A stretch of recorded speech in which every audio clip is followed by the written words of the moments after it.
Mo na nga ba dinala yung Senadora Aimee Marcos? Saan mo na nga ba dinala yung 13 billion na pondo para sana sa 4-piece beneficiaries? Saan nga ba? Sabi mo, pinatanggal mo ang budget para sa 4-piece beneficiaries at pinalipat mo sa ibang programa ng DSWD. Yan yung depensa niya ngayon, mga kamatis, mga kaibigan, na pinapakalat ng mainstream media. Pero let's stick with the facts, okay? Kasi importante po dito sa usaping 4-piece is we stick with the facts. Now, what is the facts? Facts is the 4-piece is a law na meron siyang specific beneficiaries na dapat ay nakakatanggap ng 4-piece na yon. Yung recommendations na yon should actually be hindi yun dapat basta-basta ginagawa. Pero ewan ko, siguro dahil kapatid siya ng presidente, meron siyang certain pool. Now, this is an important topic kasi si Miss Aimee Marcos kasi nagbibintang ngayon about sa misusage of yung misusage ng AKAP funds for other people's benefits, yung PI nga. Pero napag-aalaman natin na parang meron ding mga anomalya na ginagawa si Miss Aimee Marcos in relation to pag-distribute nitong 4-piece na to. Ngayon, bakit mo iibahin 'yon? Kasi nga dito sa ito ngayon kasi pagka tumingin ka sa kahit anong mainstream media, laging puro dinidepensahan si Aimee Marcos without even saying kung ano yung effects nung ginawa niya. So nakakatawa talaga, etong si Miss Aimee Marcos, sita siya ng sita about dun sa PI, siya din pala nangingialam sa ayuda ng Pilipino. Makaapektuhan yung mga mahihirap.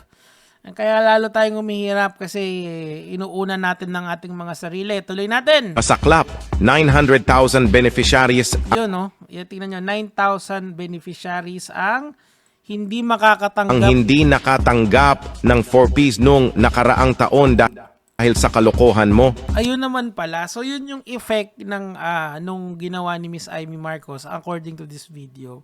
Ako, I will have to agree with that. Of course, saan niya kaya nakuha yung depensa niya, no? Kasi pag tinignan mo talaga sa mainstream media, pinagtatanggol siya ng pinagtatanggol. Ako, naniniwala ako dun sa sinabi ni Congressman nito, kamukha ko.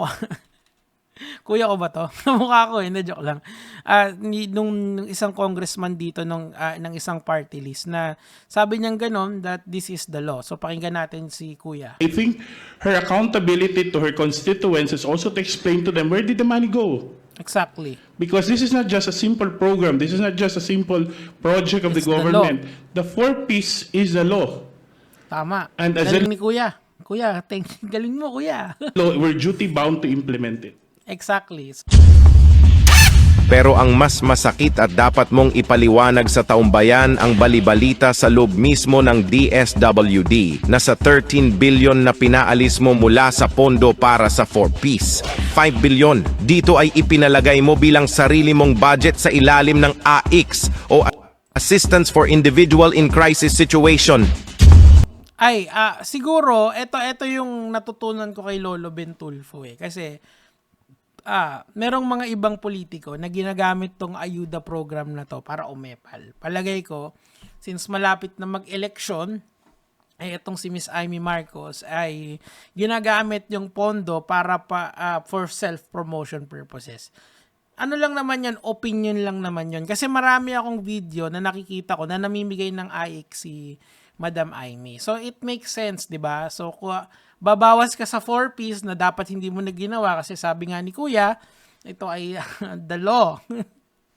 And we are duty bound para i-implement 'yon. So ito, papakita ko sa inyo yung ilan-ilang video kung saan namimigay ng AIC si Madam Aimee. Mainit na sinalubong sa Talisay City, Cebu si Senator Aimee Marcos. Ang lalabas man yan, parang sa kanya galing. Mali naman yun, madam. Hindi naman sa... Pero tax money namin yan para sa mga ayuda, para sa mga maralita naming kababayan. Wag naman ganyan, wag ganyan. Personal siyang bumisita sa lungsod para mamahagi ng tulong pinansyal sa mga benepisyaryo ng Assistance to Individual. Oo nga, pero hindi sa kanya yan, okay? Sa ano yan, government galing sa tax namin yan, sa gobyerno natin yan, para ipamahagi sa mga nangingailangan. So, hindi siya necessary dyan, okay? Baka kasi, meron, kahit sabihin mong, kapatid siya nung presidente, mali pa rin yan. Wrong, very wrong. Tuloy Individuals natin. in Crisis Situations o AICS ng DSWD. Umikot at nakisalamuha pa ang senador sa mga talisay nun.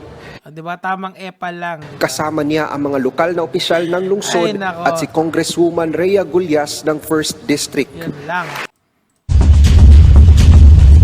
Ito ba ang pinamumudmud mo ngayon sa mga tao pag ikaw ay nangangampanya sa mga probinsya para sa iyong re-election sa 2025? Matalino din to eh. Siguro kaya niya naisip yung ganong angulo sa PI, which is hindi totoo kasi yung AKAP kasi for the middle class, for the lower income middle class yun. Liwanagin lang natin, kahapon pa ako explain dyan. Siguro kaya niya naisip yon sa Senado kasi ginagawa niya din. Magaling, mahusay.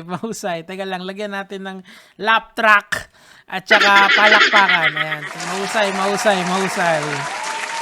Pero sabi nga nila, tuso man si Amy Marcos, matching pa rin ako. Tuloy natin. Habang namumudmud ka ng AX, ngayon para sa mga boboto sa'yo sa 2025, 900,000 pamilya sa ilalim ng 4Ps ang nagugutom ngayon. Ayun lang, may counterintelligence si Idol. Ako naniniwala ako doon kasi of course, dapat talaga ipamudmud mo yung 4Ps na yan sa taong bayan. It is law, 'di ba? We are duty bound, sabi nga ni Kuya. 'Di ba, Kuya? Napapanahon na para ikaw ay dapat makasuhan at mapanagot na sa pandarambong sa pera ng bayan.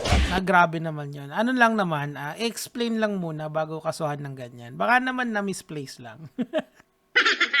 Baka na-misplace lang, Idol. Sobra ka naman. Ikaw ang tunay na magnanakaw. Sabi nga nila, no one is above the law. Pero kung may ginawa siyang mali, dapat siyang managot. Whether or not kapatid siya ng presidente or hindi.